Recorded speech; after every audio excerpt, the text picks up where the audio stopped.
మా పద్మకి ఈయనకి పోలికున్నదా అంటాడు. మనకామెకి మన పోలికున్నదా?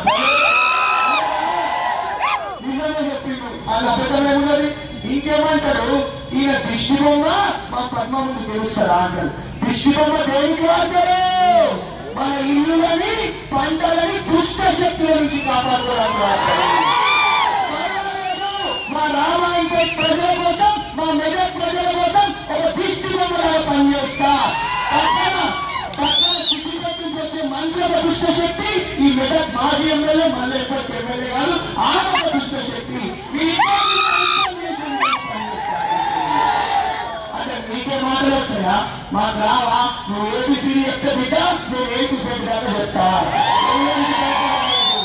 ఎవరికి భయపడే అవసరం లేదు. నీ మీద ఈ కూడా వారిని కూడా చూసుకునే బాధ్యత నాది చూసుకుంటాం.